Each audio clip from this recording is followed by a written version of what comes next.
Cambodia and Vietnam in ASEAN. So it makes a lot of commotions, but I hope that something would be done about it. But I don't have high hope about it. So, and then if society progresses, it will be livable, and it will be peaceful.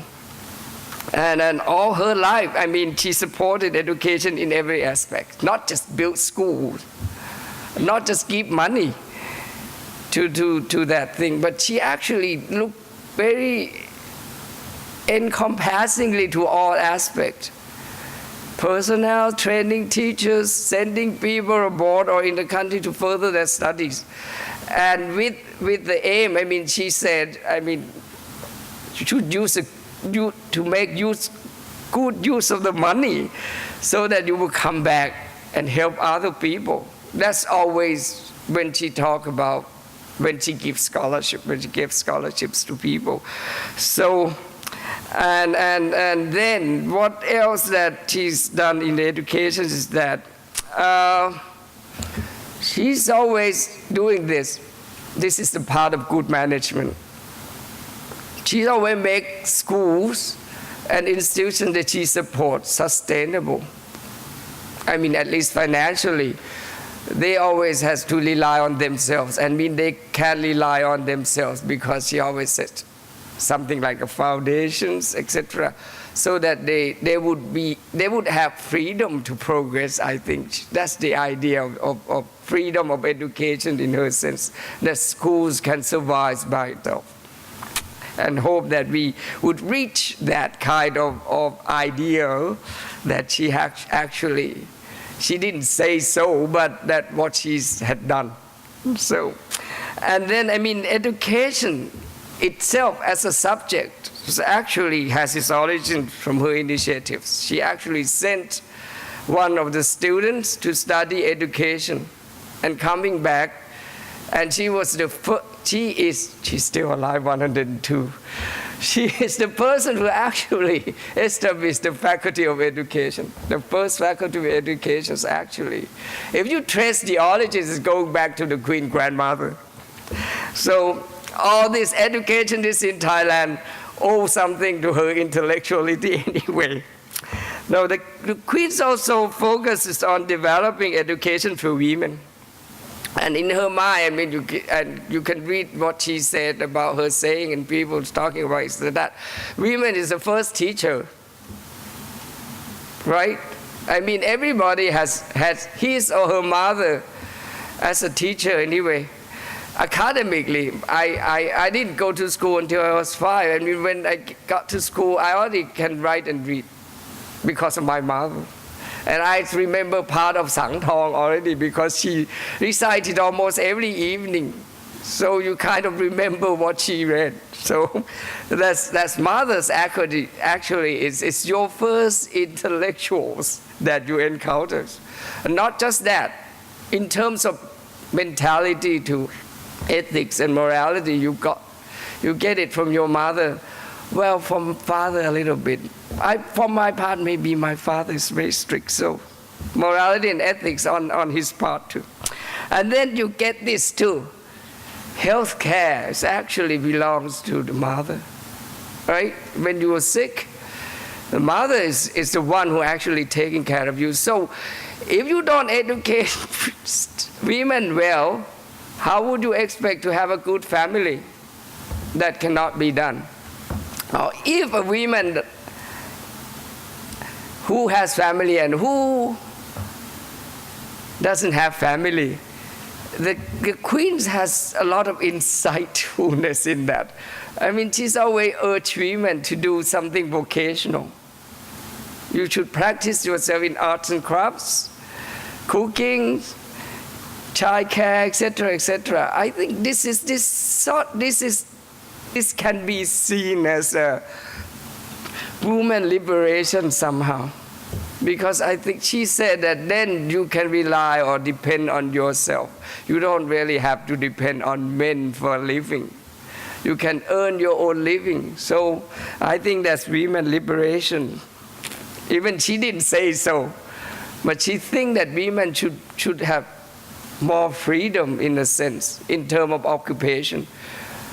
Rather, I mean, systematically or something like that.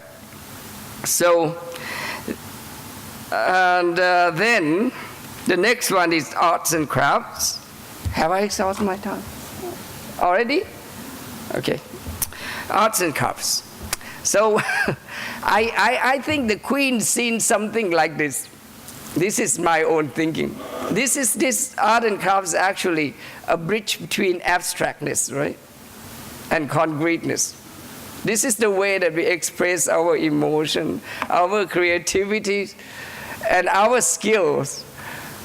I mean, it was abstract in a sense, but in a sense it was all these arts objects or craftsmanship is actually the bridge between abstract and concrete. So the Queen actually what she did is that she promoted the local arts and craftsmanship and actually made, I would say, she standardized it somehow and introduced new technologies, introduced new methodology and new machines, etc., to make it more or less standard in a sense, and actually marketable in a sense. So with that, and vocational training, educating them and training them with arts and crafts, and mainly for women, then she actually freed them out of something that she don't have to rely on other people for a living. And maybe, I mean, Prime Minister Lee Kuan Yew wouldn't agree with me. I mean, if you come from Singapore, she's always able to get married. So, I mean, she actually create what we call a household industry. I don't know whether the word that can be used or not. It's sort of a small industry, especially with weaving and embroidery. And weaving has become an industry in itself. I mean, she has all these weaving factories, and it was marketable. And right now, you have all these Silapa Achieve, the support foundation. I mean, Her Majesty the Queen right now, the present Queen's actually continue the works of her, well, how you call it? I mean, that would be her great-grandmother too, so in a sense. Now, another thing is that for healthcare things, she's actually did a lot of work in this sense. What she does is that, I don't know, it's probably begin when she lost a lot of her children. I mean, among 8 of them, only 2 survived to the adulthood, and 2 of them was actually passed away before her.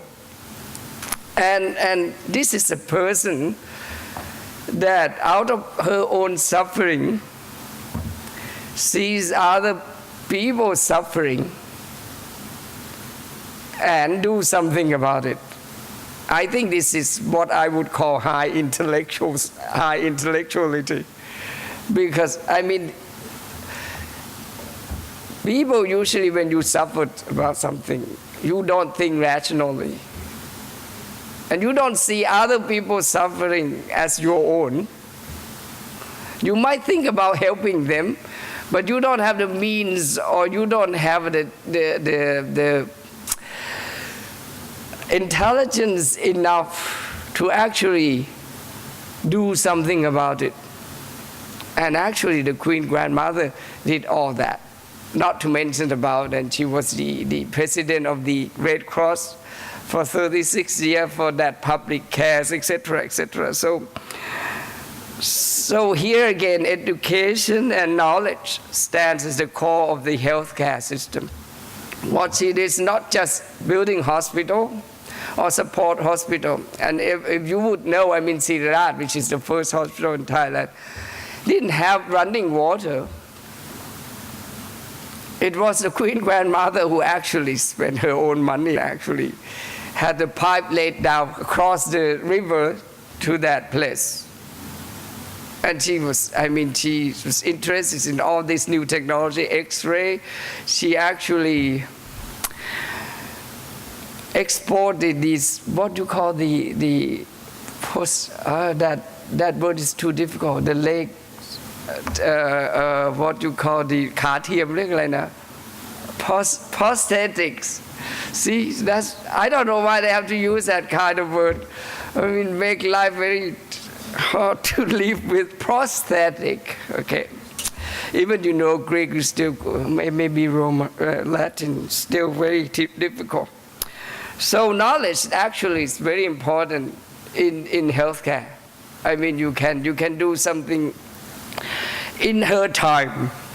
Actually, new ways of healthcare has come in, but people still go to what you call witch doctors or local doctors or local medicine, etc. So they believe in that kind of medicine rather than a new one anyway. And I still use that. I mean, every time you have headache or you have stomach ache, I always had ya hom. So we still use that a lot. But anyway, the welfare of the people would actually depend on knowledge of healthcare and hygiene. She probably thought of her children who has the best care in that time, and they all die young. So what to think about the commoners and people who live in the rural areas, then how would they do about it? I mean, lately, when she lost 4 of her children successively within a year or 2. So her health get deteriorated up to the point that her husband said, well, you should go somewhere else. So she went on to live on the seaside. And actually, seeing all these people suffer from disease and all without any medical help at all. So she actually created a hospitals, and the thing that's not approachable by ship or they can't come, then she said all this mobile medical unit.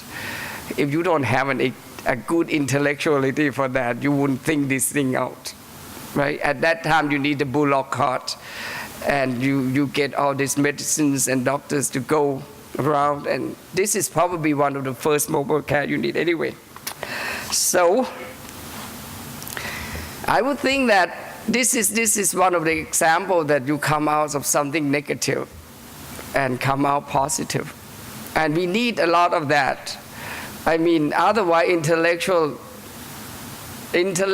or intellectuality would be blamed as ineffectiveness and doesn't have any touch with the humanity. So what I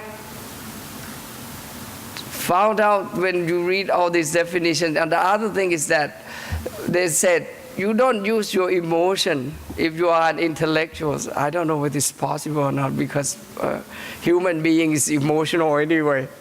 But there's a lot of people like there's some, not a lot, like the Queen grandmothers who always she didn't show her emotions that much. And from what you read and from what you say, from what you see her work, she's always very rational. So now, this day is actually marking the beginning of the 151st year of her birth. And we are now celebrate the end of the celebration of her 150th birthday. And these past years, we actually learn more about her, and the more we learn about her, the more fascinated we become. And I think there's still a lot more that we can learn from her as an intellectual, and I think women in Thailand